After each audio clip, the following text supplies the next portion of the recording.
हाँ जी दोस्तों, तो आपने बहुत बेहतरीन तरीके से अपने कंपनी सेट को पूरा पूरा कंप्लीट किया है। यहाँ पे आपको मैंने बहुत तमीज से कह सकते हैं कि पूरे मॉड्यूल से सारी चीजों को कवर करते हुए, इंक्लूडिंग जहाँ पे क्वेश्चन आंसर पूछा है उसको भी करते हुए हमने पूरे पूरे कंपनी सेट को यहाँ पे कंपाइल किया अप टू सेक्शन नंबर 148, जो कि एक तरीके से इंटर के स्टूडेंट्स के लिए रेलेवेंट होता है।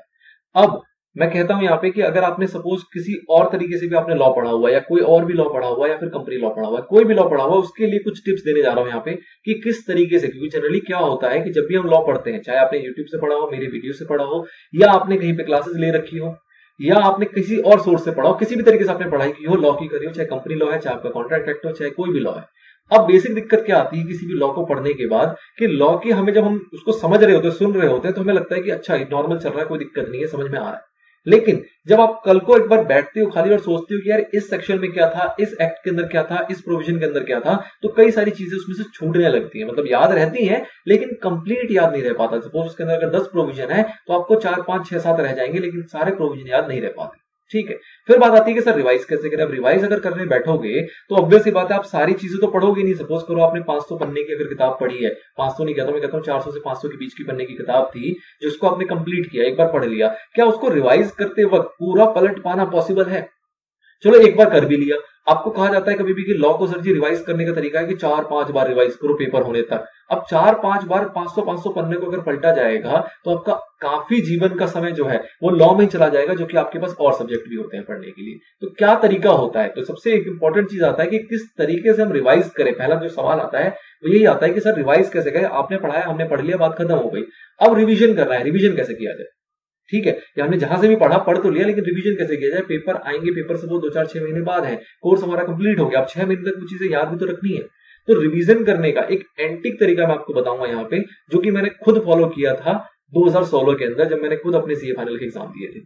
ठीक है, तो एक तरीका है जिससे कि मेरे को लगता है कि हम रिवाइज अच्छे से कर सकते हैं, बहुत कम टाइम में कर सकते हैं, और उससे धीरे धीरे धीरे धीरे जब आप 4 से 5 बार रिवाइज करोगे तो ऑब्वियस ही बात है वो आपके माइंड में मेमोराइज हो जाएगा। बट उसके लिए आपको थोड़ी सी करनी होती है मेहनत। अब वो क्या मेहनत है वो मैं आपको दिखाने जा रहा हूं। वो मेहनत कुछ इस प्रकार से है।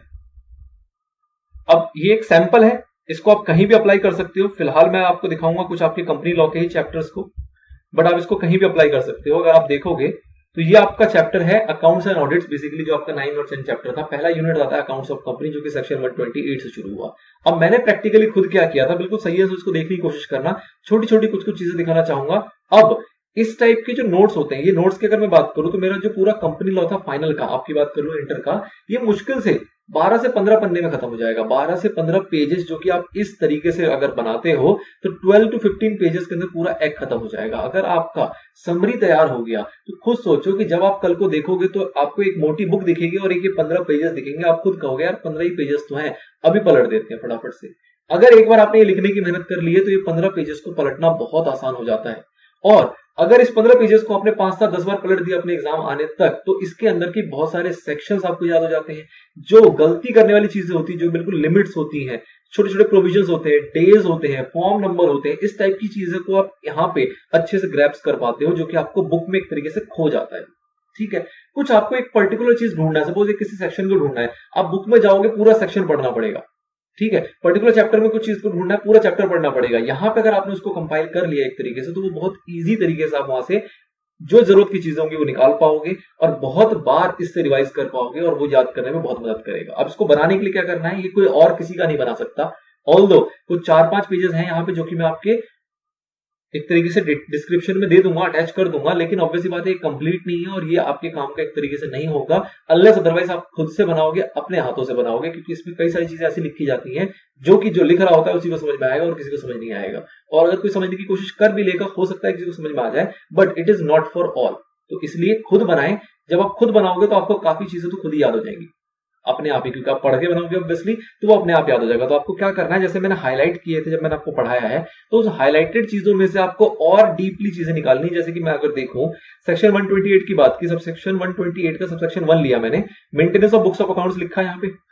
Maintenance of books of accounts के अंदर फिर मैंने क्या लिखा कि कैसे कैसे मेंटेन किया जाता है। भैया रजिस्टर्ड ऑफिस में करना है, ट्रू एंड फेयर व्यू देना चाहिए, ब्रांच ऑफिस और ऑफिस के भी इसमें इंक्लूड किए जाते हैं, और कंपनी इस पोजीशन में होनी चाहिए कि वो अपने बुक्स ऑफ अकाउंट्स को एक्सप्लेन कर सके। अगर कोई उनसे कुछ पूछता है तो जो रखे जाएंगे वो एक्रूअल बेसिस पे रखा जाएगा, और आपको फॉलो करना होता है double entry system of accounting. तो बेसिकली क्या था, अब इस तरीके से मैंने अगर कुछ पॉइंट यहाँ कोट कर लिया, आपको अगर सिर्फ maintenance of books of accounts के ऊपर एक सवाल आता है तो आप उस सवाल में आपसे एग्जामिनर क्या एक्सपेक्ट करता है, वो एक्सपेक्ट करता है कि ये जो 4, 6, 10 पॉइंट है जो भी यहाँ पे उस सेक्शन से रिलेटेड, उन पॉइंट्स को आप उसको एज इट इज पहुंचा दो। वो आपसे ये नहीं कह रहा कि बिल्कुल रट्टा मार के आपको उतार देना है, लेकिन जो बिल्कुल उसकी बारीकी वाले जो उसका प्रोविजन एक तरीके से उसको अपने शब्दों में उतारना है आपको, ठीक है ना। तो उसको आप इसी से उतार पाओगे जब आप इस तरीके से लिख के चलोगे। 128(1) क्या था कि भैया प्लेस क्या होगा, तो रजिस्टर्ड ऑफिस हो सकता है, एनी अदर प्लेस भी हो सकता है, कहीं और भी रखा जा सकता है जहां भी बोर्ड डिसाइड करे, लेकिन अगर किसी और जगह पर रखा जाएगा तो फाइल करना होता था आपको AOC 5 विद इन 7 डेज। ये फॉर्म जो होते हैं ये चेंज हो गए होंगे, इसके ऊपर ध्यान नहीं देना, क्योंकि ये मैं एग्जांपल दिखा रहा हूं, आप खुद से बनाओगे, इसको यूज नहीं करोगे, क्योंकि ये 2016 का है कंपनीज एक्ट, इसके अंदर काफी सारी चेंजेस आए हैं, एक नो डाउट इसके अंदर, बट मैं आपको बस मैनर दिखाने की कोशिश कर रहा हूं। तो मैंने इस तरीके से अगर 128 बनाया तो ये इस तरीके से हाफ पेज मैंने इसको किया है, हाफ पेज में चलाइए। हाफ पेज के बाद जो नेक्स्ट आप देखोगे यहाँ पे 129 शुरू हो गया है, मतलब कि कुछ एक तरीके से एक पेज का भी आधे अंश में एक सेक्शन खत्म हो गया आपका, ठीक है ना। अब यहाँ पे आप देखो मैंने कुछ ना ये निशान दिए हुए, कुछ हैशटैग है, कुछ डॉलर के टैगिंग है। ये बेसिकली क्या है, ये इस तरीके की चीजें हैं जो कि मैंने इसमें पहले प्रोविजंस को बनाया, उसके बाद जब मैं क्वेश्चंस वगैरह कर रहा था, जब इसकी प्रैक्टिस कर रहा था आरटीपी से, एमटीपी से, पास्ट एग्जामिनेशन क्वेश्चन, जहां मर्जी से सवाल उठा के जब मैंने प्रैक्टिस किया तो मुझे पता लगा कि अच्छा इन पॉइंट से ज्यादातर सवाल पूछे जा रहे हैं, तो मैंने उसको मार्क कर दिया। या फिर आप इसको मार्किंग इस तरीके से भी कर सकते हो कि भैया ये पॉइंट के सवाल पूछे जा रहे हैं और मुझे ये याद नहीं हो रहा, तो उसको भी मार्क कर लो, ताकि जब दोबारा उस पर आओगे तो लगोगे कि ये वाली चीजें जो कि आपको ध्यान देनी है। जैसे कि इसके अंदर देखो person responsible for maintaining penalty, अब इसका बहुत लंबा चौड़ा है, आपको सीधा सीधा ध्यान रखना है भैया एमडी है, WTD है, hotel director, chief financial officer, या कोई ऐसा पर्सन जिसको की बोर्ड ने चार्ज दे रखा हो, ठीक है ना। कॉन्ट्रीब्यूशन क्या होगी, तो भैया 1 साल या 50,000 से 5 लाख या फिर बहुत। तो एक शॉर्ट तरीके से अगर आप लिख लोगे तो आपके माइंड में बर्डन बहुत कम हो जाता है, आपको लगता है इतनी सी बात है फटाफट से रिवाइज कर लेंगे। इसी तरीके से 129 को बताया गया है, कुछ हाईलाइटेड चीजें तो उसको आप हाईलाइट कर सकते हो, बॉक्स बना सकते हो। सेक्शन सब सेक्शन को जरूर लिखो, ताकि अगर लिख लिया है, ऑल्दो आप पेपर में लिखने वाले हो नहीं लिखने वाले हो वो अलग सिनेरियो है, बट अगर आपने यहां पे लिख लिया है तो आपको काफी चीजें देखते देखते उसमें से याद हो जाएंगी। अब 2-4 चीजें जो मैं ऐसे दिखाना चाह रहा हूं कुछ पेजेस के अंदर, उस पर जरा थोड़ा संयम रखें और उसको देखने की कोशिश करें। अब जैसे ये है आपका section number 133, CG to prescribe accounting standard, short में इतने से एरिया में एक पूरा सेक्शन कवर हो गया। सेक्शन 134 है, जैसे ऑथेंटिकेशन ऑफ फाइनेंशियल स्टेटमेंट में कौन कौन लोग होते हैं, चेयरपर्सन, 2 डायरेक्टर, मैनेजिंग डायरेक्टर या फिर CEO, CFO, CS। तो इस तरीके से अगर आप पॉइंट्स में लिखते हो तो चीजें याद हो जाती है। जैसे आपने सेक्शन नंबर 135 देखा था CSR का, ठीक है ना। अब इसमें काम की चीजें क्या होती है कि भैया किस किस कंपनी पे एप्लीकेबल होगी और एप्लीकेबिलिटी का क्राइटेरिया क्या है, तो क्राइटेरिया आपने लिख लिया, एक्सक्लूजन लिख लिया, कंपोजिशन क्या होता है CSR कमेटी का वो लिख लिया। कुछ आपको अगर बड़ी चीज लगती है, कोई ऐसा बड़ा प्रोविजन है जो लगता है कि यार इतने छोटे छोटे में कैसे लिख पाएंगे, तो उसको आप सिंपल ऐसे भी लिख सकते हो, refer book, read book, page number this, ताकि अगर लगता है उसको पढ़ने की जरूरत है तो पढ़ लो। बट आपकी जो मेनली गलती होती है ना इन छुट चीजों में होती है कि क्या लिमिट्स है, क्या पेनल्टीज है, किस तरीके से क्या क्राइटेरिया है, कितना कॉन्ट्रीब्यूशन होता है CSR के अंदर, वो प्रोविजन लिख लिया। एक्सेप्शन क्या होता है कि भैया एम्प्लॉयज के बेनिफिट के लिए नहीं होना चाहिए, पॉलिटिकल पार्टी का नहीं होना चाहिए, आउटसाइड इंडिया नहीं होना चाहिए, इस टाइप से आपने एक्सेप्शन शॉर्ट में लिख लिए, ठीक है। तो ये चीजें आपको मदद करेंगी, अगर आप इसको ध्यान रखो तो ये आपके एग्जाम में बहुत मदद करेगा, इस तरीके से प्रैक्टिस करना। एक चीज और दिखाना चाहूंगा,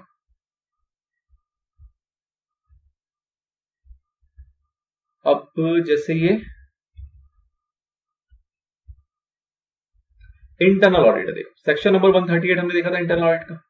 अब इंटरनल ऑडिट को देखो कितने शॉर्ट में कवर किया गया है यहाँ पे। Internal audit section number 138, companies जिसको इसको इंटरनल ऑडिट करवाना होता है, तो वो कंपनीज कौन कौन सी होती है, उनके लिमिट्स आपको याद करने में दिक्कत होती है, उस लिमिट्स को आपने फटाफट से इस तरीके से लिख लिया, ठीक है। उसके बाद कौन हो सकता है इंटरनल ऑडिट, उसको आपने शॉर्ट में यहाँ पे लिख लिया। ट्रांजिशनल पीरियड क्या हो गया वो लिख लिया, खत्म हो गया एक सेक्शन। तो बहुत छोटे तरीके से खत्म हो जाएगा, लेकिन अगर इसको आप बुक में देखने जाओगे तो आपको ये बहुत बड़ा लगता है। तो इसलिए कोशिश करना है कि इस टाइप के एक नोट को बनाओ, सजेस्ट कर सकते हैं, बना के नहीं दे सकते, क्योंकि ये खुद बनाना पड़ेगा, आपकी अपनी राइटिंग होगी, आपकी अपनी क्वालिटी होगी। ये एक सैंपल है, आप इसको और इंप्रूव कर सकते हो, और अगर आप इसको इंप्रूव करते हो तो मेरे से शेयर भी कर लेना। अगर कुछ कमी होगी तो मैं बता दूंगा, कुछ सीखने वाली चीज होगी तो हो सकता है मैं सीख जाऊं, ठीक है ना। अब एक और काम की चीज मेरे को बस दिखानी थी, वो यहां पर है। जैसे आपने सेक्शन नंबर 140 देखा था, removal resignation of auditor and giving a special notice, section 140। अब इसके अंदर देखो क्या था, रेजोल्यूशन पास होगा 30 दिन के अंदर, आपको सेंट्रल गवर्नमेंट को देना है ADD 2 के अंदर। उसके बाद अप्रूवल आ जाएगा 60 डेज के अंदर, आपको रेजोल्यूशन पास करना है जनरल मीटिंग में, लेकिन इस बेचारे को अपॉर्चुनिटी भी देना है बीइंग हर्ड का। तो बहुत शॉर्ट में कवर हुआ। फिर रेजिग्नेशन की बात करें तो भैया आपको 83 फाइल करना पड़ेगा, कंपनी को देना है, रजिस्ट्रार को देना है, और अगर सीएजी की बात होगी तो आपको गवर्नमेंट कंपनी को भी इंटीमेट करना होगा 30 दिनों के अंदर अंदर, और अगर आप कंप्लाई नहीं करोगे तो 50,000 से 5 लाख की पेनल्टी है। सिंपल। तो एक सेक्शन आपका इस तरीके से कवर हो गया। तो ये रिवाइज करने का बहुत बेहतरीन तरीका है अगर आप इसको फॉलो करते हो तो। ठीक है, समझ में आ रही चीजें। एक और थोड़ा सा था, जैसे कि आपने अभी देखा सेक्शन नंबर 147 जैसे पनिशमेंट का सेक्शन है। देखो अभी पनिशमेंट के सेक्शन में क्या दिख रहा है आपको, कंपनी के लिए क्या पनिशमेंट, ऑफिसर के लिए क्या है, ऑडिटर के लिए क्या है, ऑडिट फॉर्म के लिए क्या है, सीजी क्या स्पेसिफाई कर सकती है, अलग से बात खत्म हो गई। 148 आपने लास्ट सेक्शन देखा, इसके अंदर क्या था, कुछ भी नहीं। जो ये प्रोविजंस है आपके एक तरीके से एक चौथाई पेज के अंदर यहाँ पे कवर हो गए। कॉन्ट्रावेंशन क्या होगी, सेम एज 147, मतलब 147 की जो कॉन्ट्रावेंशन है वही एप्लीकेबल होती है। तो कहने का मतलब क्या है कि बहुत बेहतरीन तरीका होता है अगर इस सैंपल में आप अपने नोट्स को तैयार करते हो तो। इसमें कुछ पेजेस हैं जो कि मैं अटैच कर दूंगा आपके डिस्क्रिप्शन के अंदर, जिसको आप रेफर कर सकते हो, बट ऑब्वियसली बात है उस पर भरोसा नहीं करना, खुद से बनाना और पूरा बनाना। 15 पेज लगेंगे ज्यादा से ज्यादा, अगर आप ठीक ठाक लिख पाते हो तो। बहुत ज्यादा लग जाएंगे 20 पेजेस, बट सोचो आपको 60 नंबर देके जाएगा वो 20 पेजेस, अगर वो आपने अच्छे से बना लिए हैं तो। और बार बार बुक खेलने की जरूरत नहीं है, आप उसको पलटते जाओ 8-10 बार रिवीजन आराम से कर जाओगे और पेपर आपका स्मूथली जाएगा, कोई दिक्कत नहीं आने वाली ना। आगे बढ़ते हैं। दूसरा आता है कि कैसे प्रेजेंट करें अपने एग्जाम के अंदर आंसर्स को। तो इसके अंदर देखो पहले तो क्वेश्चन को छांटो कि क्वेश्चन आपके किस तरीके से होते हैं। तो कुछ क्वेश्चन का सैंपल होता है जो कि एमसीक्यू, करेक्ट इंटर या मैचिंग टाइप के क्वेश्चन होते हैं। ये जो क्वेश्चन होते हैं ना, ये हमेशा डेज के ऊपर होते हैं। डेज, रिस्पॉन्सिबल पर्सन कौन है, या एग्जैक्ट प्रोविजंस क्या है, या लिमिट्स क्या है, इस टाइप के जनरली क्वेश्चंस होते हैं जो इसके अंदर से पूछे जाते हैं। तो ये तो आपको वो होंगे, जैसे कि मैंने आपको नोट्स का एक तरीका बताया, उसके अंदर अगर आपने उसको जो डेज, डेट्स वाली चीजें होती है, लिमिट्स वगैरह होती है, उसको अगर मार्क कर रखा है ना तो इजीली आपका वहां से कवर हो जाएगा। इसके अंदर कोई और दिमाग लगाने की जरूरत नहीं है। इन शॉर्ट कह सकते हो कि ये याद करने वाली टर्मिनोलॉजी है जो कि आपको याद ही करनी पड़ती है। ठीक है। ऑल्दो ऑप्शंस वाली की बात करें, ऑप्शंस दिखता है आपको तो बहुत इजीली आप ग्रैस्प कर जाओगे, तो इसके ऊपर आपको अलग से ज्यादा टेंशन देने की जरूरत नहीं है। थोड़ी सी प्रैक्टिस कर लो, प्रोविजंस को बार बार पढ़ लो, ये कहीं नहीं जाएगा, आराम से कवर हो जाएगा। डायरेक्ट क्वेश्चंस की बात करें उसमें कोई दिक्कत ही नहीं होती। डायरेक्ट क्वेश्चन बेसिकली क्या बात करता है कि भैया अपॉइंटमेंट के प्रोसीजर बता दो, ऑडिटर अपॉइंटमेंट की, कॉस्ट ऑडिटर की प्रोसीजर बता दो, किस किस कंपनी में एप्लीकेबल होता है वो कोट कर दो। 3, 4, 6 नंबर के क्वेश्चन आपको पाए जाते हैं। तो डायरेक्ट क्वेश्चन भी आपके में ज्यादा आपको क्वालिटी नहीं बताने वाली कि उसमें क्या लिखनी है। कोशिश करना है कि जो भी आप आंसर्स को लिखो उसके अंदर उनको पॉइंट्स में डिवाइड करो। एक पैराग्राफ नहीं लिखना, मेरे ख्याल से पता होगा, नहीं पता तो मैं क्लियर कर रहा हूं कि आपको पॉइंट्स में डिवाइड करना है, छोटे छोटे पॉइंट्स लिखने हैं, एक्स्ट्रा ज्ञान नहीं बांटना। जितना लॉ का है, जितना पता है उतना ही लिखना है। ये कोई बिजनेस स्टडी का पेपर नहीं है कि भैया 2 पेज की जगह 6 पन्ने भर देंगे तो आपको नंबर ज्यादा मिल जाएंगे, बल्कि यहां कट जाएंगे। अगर ज्यादा लिख दिया जो कि जरूरत से ज्यादा था या फिर एक्ट से ज्यादा था, तो आपको ही मान लिया जाएगा कि भैया आप बहुत बड़े ज्ञानी हो जिसको कि एक्ट से ज्यादा पता है, और उसके इसमें नंबर काटने की संभावनाएं रहती हैं। तो इसलिए लिमिटेड लिखो, जितना याद है उतना लिखो। अपने शब्दों में लिखो वो अलग चीज है, लेकिन अपने शब्दों में राम कहानी नहीं बनानी वहां पे।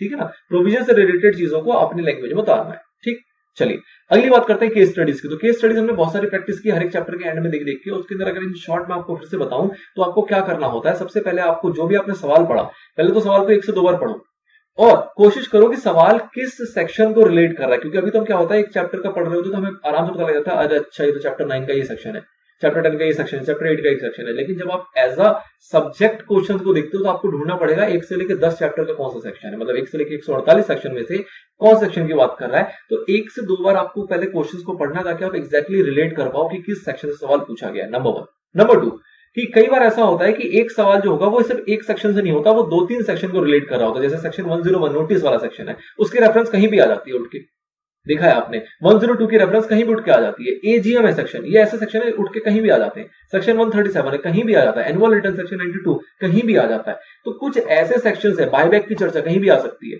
रिडेम्पशन की चर्चा कहीं भी आ सकती है, सिक्योरिटी प्रीमियम की चर्चा कहीं भी आ जाती है। तो ये कुछ ऐसे सेक्शंस हैं, इस तरीके के बहुत सारे सेक्शंस हैं जो कि कई क्वेश्चंस में एक साथ कूद के आते हैं, मल्टीपल सेक्शंस। तो कहने का मतलब क्या है कि नंबर 1 ट्राई टू रिलेट कि कौन कौन से सेक्शंस उस केस स्टडी पे एप्लीकेबल हो रहे हैं, और कोशिश करो कि उन सभी सेक्शंस के प्रोविजन को आपको उसके अंदर कोट करना है। पहला काम प्रोविजन को कोट करना है। दूसरा काम कि क्वेश्चन का जो फैक्ट है कि क्वेश्चन क्या कहना चाह रहा है उसको रिलेट करना है अपने प्रोविजन के साथ कि as per provision and as per the question क्या बातें लिख रहा है वो बातें को आप लिखोगे। एंड एट लास्ट आपको कंक्लूजन देना है। बस 3 पार्ट, ज्यादा पार्ट नहीं बनाने। नंबर 1 प्रोविजन जो कि आपके एक्ट का होगा या रूल्स का होगा। नंबर 2 आपके क्वेश्चंस के फैक्ट्स उतरेंगे in relation with provision. And number 3 आपका होगा कंक्लूजन कि भैया एट द एंड आप क्या कहना चाहते हो, फैसला सुना दो। कभी भी फैसला स्टार्टिंग में नहीं सुनाना, यस नो टाइप की चीजें पहले नहीं लिखनी है, पहले प्रोविजन लिखना है। एग्जामिनर को भी बोलना है कि बेटा पढ़ पहले आपने पूरा पढ़ना है, एट द एंड जाओ तब जाके कंक्लूजन पता लगेगा। पहले लिख दिया यस, पता लगा आंसर था नो, एग्जामिनर ने कहा छोड़ो पूरा कांटा मारो, ठीक है ना। तो ऐसा नहीं करना, पहले यस नो इस टाइप की कोई चीजें नहीं लिखनी होती कि हाँ जी हमें सही लगता है, मुझे गलत लगता है, मिस्टर संजीव गलत कह रहे हैं, मिस्टर राजीव सही कह रहे हैं, इस टाइप की कोई बात है आपको स्टार्टिंग में लिखनी। पहले प्रोविजन, उसके बाद आपका रिलेशन होगा क्वेश्चन के फैक्ट का प्रोविजन के साथ, एंड एट लास्ट कंक्लूजन लिखोगे, ठीक है। अच्छा, फिर एक बहुत इंपॉर्टेंट चीज आती है सर, सेक्शंस का क्या करें, सब सेक्शंस का क्या करें, क्लॉजेस का क्या करें। तो देखो मैंने आपको पहले भी बताया, फिर से बता रहा हूं, सेक्शंस की कोशिश करो याद करने की, सब सेक्शंस थोड़ा डिफिकल्ट है, सब सेक्शंस को याद करना, क्लॉजेस को याद करना थोड़ा डिफिकल्ट है। जो लोग कर पा रहे हैं जीनियस है, करें, बिल्कुल करें, एग्जाम में कोट करो, फायदा मिलेगा। बट जो लोग नहीं कर पा रहे इसके लिए टेंशन नहीं लेना, बहुत ज्यादा नुकसान भी नहीं होगा, ठीक है ना। एक दो नंबर का ऊपर नीचे होता है, बहुत ज्यादा फर्क नहीं पड़ेगा, लेकिन कोशिश करो सेक्शंस को याद करने का। और मेरे हिसाब से अगर आपने नोट्स बनाया होगा और नोट्स में आपने सेक्शन को भी जगह दे रखी होगी, तो मोटे मोटे इंपॉर्टेंट सेक्शन तो आपको याद हो ही जाएंगे।